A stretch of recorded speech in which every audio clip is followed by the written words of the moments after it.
En 1972, la famille Smurl emménage dans une vieille demeure du 19e siècle. 2 ans plus tard, ils seront témoins de phénomènes étranges qui commenceront peu à peu à les terrifier. Les Warren, le célèbre couple d'enquêteurs paranormaux, travaillera sur cette affaire jusqu'à la fin. Mais la famille Smurl vivra l'enfer pendant 14 ans. Si vous regardez le diable d'un peu trop près, le diable ne restera jamais loin derrière vous.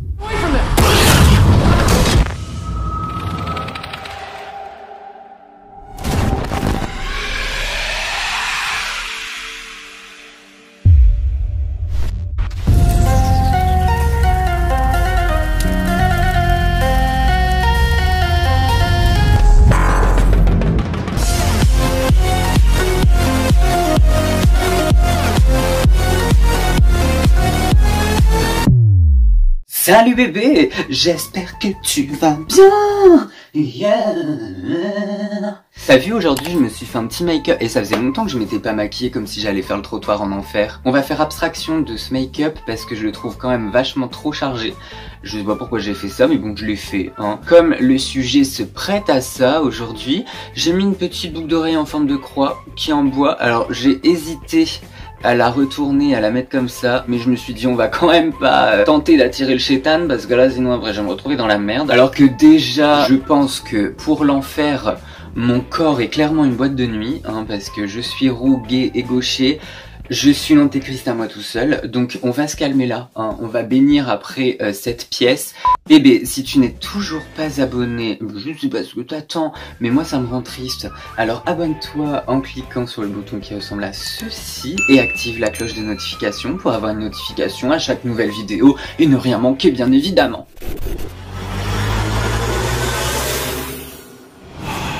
Jack et Janet Smurl se rencontrent en Pennsylvanie en 1967. 1 an plus tard, ils se marient. En 1973, ils sont forcés de déménager parce que l'ouragan Agnès a saccagé leur baraque. Donc ils emménagent dans un duplex que les parents de Jack, John et Mary avaient acheté dans la ville de Pittston en Pennsylvanie. Jack, Janet et leurs 2 filles, Dawn et Heather, vont occuper la partie gauche de la maison et les parents de Jack, ils vont occuper la partie droite. John et Mary étaient super happy d'accueillir leur fils, leur belle-fille ainsi que leurs 2 petites filles à venir habiter chez eux. Tout le monde était super content, ils formaient une magnifique famille très heureuse pour le plus grand bonheur de tous. Mais 1 an et demi plus tard, leur bonheur va peu à peu commencer à s'effacer pour laisser place à l'enfer.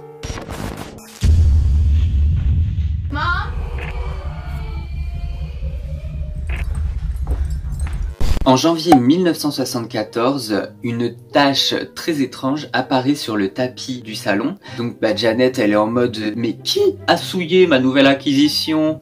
Donc elle va essayer de le nettoyer par tous les moyens possibles et imaginables, sauf qu'elle va finir par se rendre compte que la tache est complètement indélébile. Quelques temps plus tard, la télé de Jack va prendre feu subitement et sans aucune raison apparente. C'est extrêmement bizarre et moi ce qui me paraît encore plus bizarre c'est qu'on voit les préoccupations de la famille. La femme de la maison qui s'inquiète pour la tache sur le tapis, qui fait le ménage et lui il s'inquiète parce que sa télé elle a pris feu. Le machisme. Après ça, c'est les tuyauteries de la baraque qui vont commencer à fuir. Au début, la famille, elle va, bon voilà, tu vois, comme toute famille, essayer de trouver une explication rationnelle. Donc ils vont faire réparer les tuyaux à chaque fois et à chaque fois, les tuyaux se remettent tout le temps à couler. Comme ça faisait très peu de temps qu'ils avaient emménagé dans cette maison, Jack et Janet étaient à ce moment-là en train de refaire la salle de bain. Donc ils venaient d'installer une toute nouvelle baignoire, un nouveau lavabo, les boiseries sur les murs étaient toutes neuves. Le lendemain, ils arrivent dans la salle de bain et ils se rendent compte que dans le lavabo, il y a de profondes griffes. Sur les boiseries, il y a aussi des griffes. Très étrange parce que ces profondes éraflures ressemblaient aux traces de griffures qu'aurait pu laisser un animal sauvage.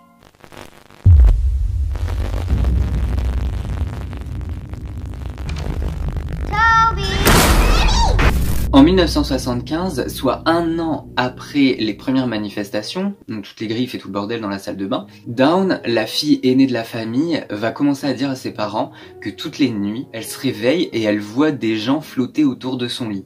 Donc ses parents ils vont commencer à se demander si la maison elle est pas hantée. Ils essayent quand même de trouver des explications rationnelles en mode mais t'inquiète ma chérie, t'as rêvé, rendors-toi, c'est pas grave, prends des somnifères. 2 ans plus tard, les phénomènes devenaient de plus en plus fréquents et de plus en plus étranges. Je vais te donner plein d'exemples. Tu vas voir, c'est quand même assez fou ce qu'ils ont vécu, je trouve. Par exemple, la chasse d'eau des toilettes se déclenchait toute seule, les tiroirs s'ouvraient tout seuls, la radio s'allumait aussi toute seule, et du coup la famille pas conne, ils ont débranché la radio et bim badaboum, elle s'allumait encore tout seul. Le rocking chair se balançait inexplicablement et des bruits de pas résonnaient sans cesse dans les escaliers, comme si quelqu'un montait, descendait les marches tout le temps. La maison était remplie d'une odeur nauséabonde. Là, encore une fois, la famille va penser que ça vient des égouts. Et plusieurs fois, Jack dira avoir senti une main glaciale le caresser. Alors là maintenant, Janet vient de donner naissance à 2 petites filles, des petites jumelles, choupinoupinou, qui s'appellent Shannon et Karine. Du coup, tu te doutes bien que des jumelles, elles pleurent souvent, elles ont la dalle, elles se réveillent, elles font pas encore tout à fait leur nuit, donc là, la famille est épuisée. Et en plus de ça, il y a encore les phénomènes paranormaux qui se déroulent H24 et qui les réveillent aussi la nuit. Mais pendant plusieurs années, tout de même... C'est la première fois que j'utilise ce mot dans une vidéo tout de même, vous inventez tout de même, mais tout de même, tenez-vous correctement à table, ma chère. Mais pendant plusieurs années, les Smurls vont essayer de faire abstraction de tous ces phénomènes paranormaux qui se déroulent constamment chez eux. Ils vont faire leur petite vie, sauf qu'au fur et à mesure du temps, les phénomènes vont s'aggraver.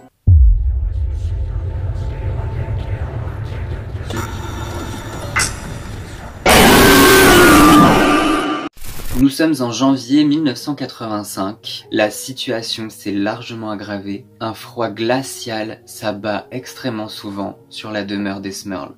John et Mary, les parents de Jack, vont même entendre des mots obscènes et des insultes provenir de l'appartement de leur fils et de leur belle-fille, alors que ni l'un ni l'autre ne parlent. En janvier 1985, Janet est au sous-sol en train de faire une lessive et elle va entendre quelqu'un l'appeler. Alors du coup elle va se retourner, elle se dit mais qui m'appelle? Je cherche. Donc elle va regarder partout dans la maison et elle va se rendre compte qu'en fait personne n'est là, que toute la famille est sortie et que ça fait déjà un long moment qu'elle est toute seule. 2 jours plus tard, Janet va apercevoir la silhouette brumeuse d'un homme en noir dans la cuisine. Aucun trait ne dessine son visage et d'un coup, la silhouette va traverser le mur pour se retrouver de l'autre côté et se planter face à la belle-mère de Janet. Oh my God. À 13 ans, la petite Heather devait faire sa confirmation et la veille de sa confirmation, en pleine nuit, un énorme lustre se décrocha du plafond et tomba à quelques centimètres de sa sœur Shannon. Puis, d'un seul coup, Janet, leur maman, se mit à léviter.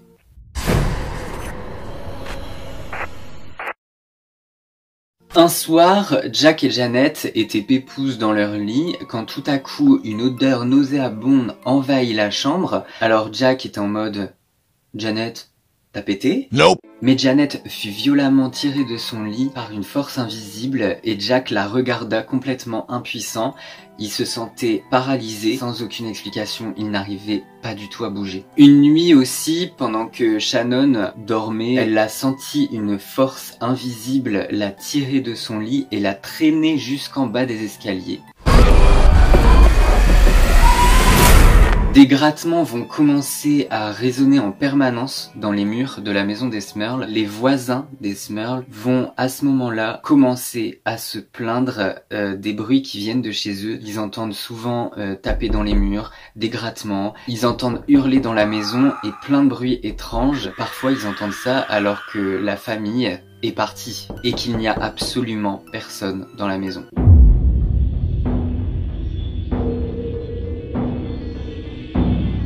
Comme beaucoup de monde à cette époque, Janet avait déjà entendu parler d'Ed et Lorraine Warren, le célèbre couple d'enquêteurs du paranormal. Janet était quand même un peu sceptique et avait des doutes sur leur talent, mais en 1986, elle était tellement désespérée qu'elle a pris la décision d'appeler les Warren. Peu de temps après, les Warren débarquent chez les Smurl, accompagnés de Rosemary, une infirmière médium. Le couple d'enquêteurs va commencer à leur poser des questions sur leurs croyances religieuses et sur l'ambiance familiale. Et donc après, les Warren vont rentrer dans le vif du sujet. Donc ils vont commencer à demander aux Smurls s'ils ont déjà pratiqué le satanisme ou les sciences occultes. Ils vont aussi leur demander s'ils ont déjà utilisé une planche Ouija ou alors s'ils ont invité le surnaturel à rentrer dans leur maison d'une façon ou d'une autre. Ce qui n'était absolument pas le cas. Ed et Lorraine Warren vont commencer à faire le tour de la baraque et ils vont identifier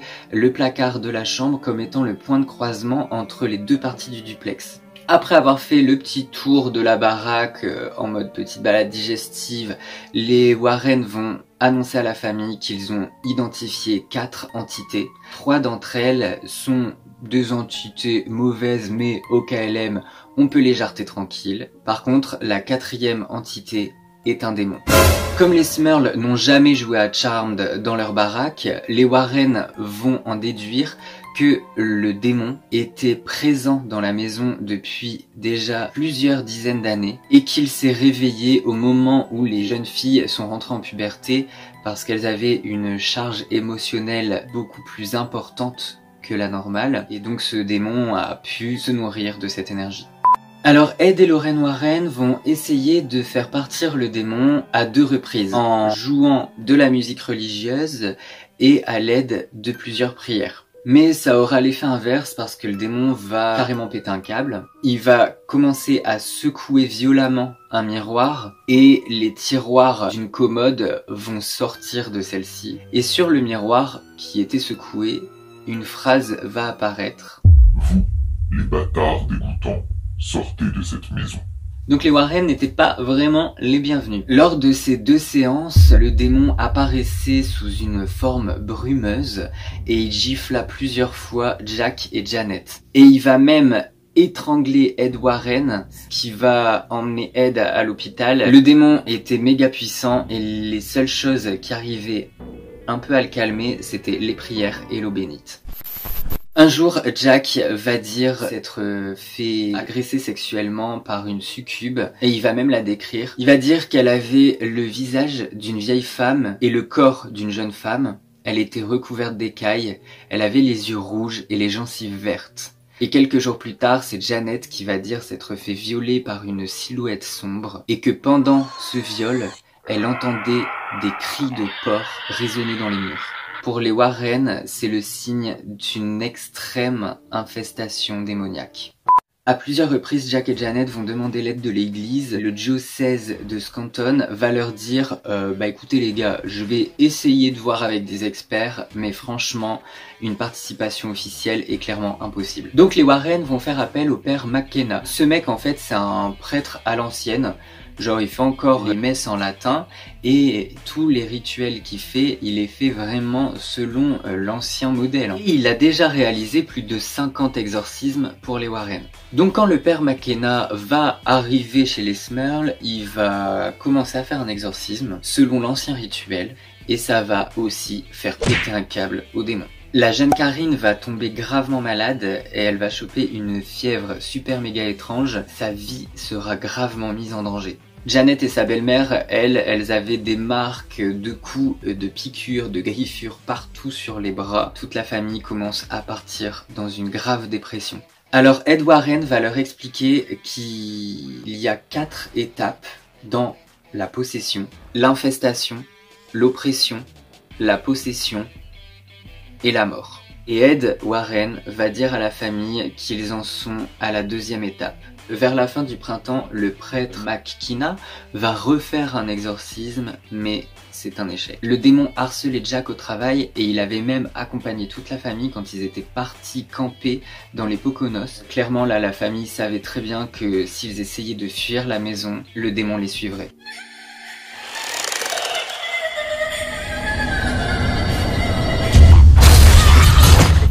Vu que l'église n'est pas du tout chaude à aider les Smurls, la famille va décider de témoigner à la télé à visage caché. L'interview se passe, ils rentrent chez eux et en rentrant chez eux, visiblement cette petite apparition télé n'avait pas du tout plu aux démons puisque Janet, à peine rentrée, sera soulevée dans les airs et projetée contre un mur.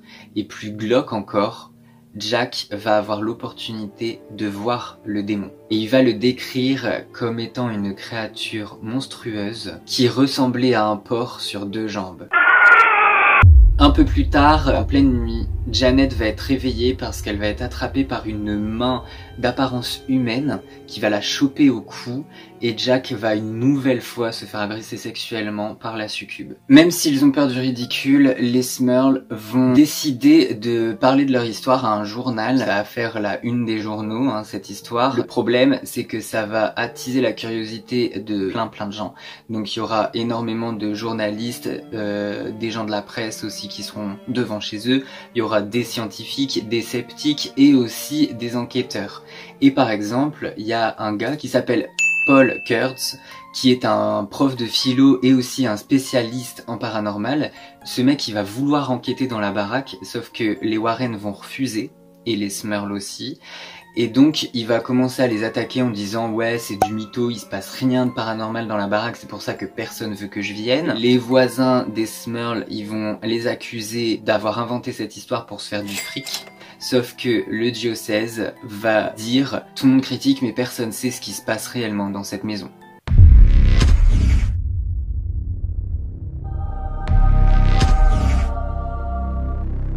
Comme les Warren n'ont toujours pas réussi à dégager les entités de la baraque, Jack et Janet vont faire appel à Mary-Alice Rickman, qui est en fait une médium. Et donc cette meuf, la Mary-Alice, elle va examiner toute la maison. Quand elle a fini d'examiner la maison, elle va en venir à la même conclusion que les Warren. Elle va dire qu'il y a bien 4 entités dans la baraque, que 3 d'entre elles sont maléfiques, mais au calme on peut les jarter, et que la 4e est un démon. Elle va identifier une des entités comme étant une vieille femme du nom d'Abigail, comme étant un homme sombre, moustachu, qui se prénomme Patrick, et ce gars-là, il aurait tué sa femme et son amant dans la maison, avant d'être pendu par la foule. Mais Mary-Alice ne va pas être capable d'identifier la 3e entité. Donc l'enquête va être méga médiatisée, et Ed Warren va annoncer qu'il a des enregistrements, des grognements, des grattements, des bruits étranges qui se passent dans la maison,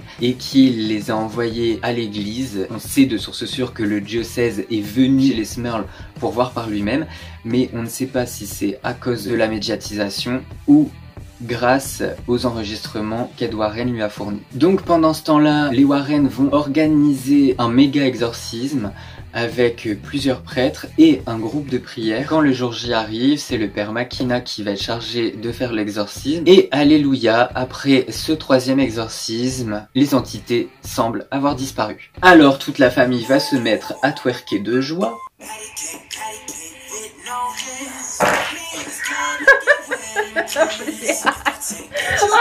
Et il n'y aura plus aucun phénomène paranormal pendant 3 mois.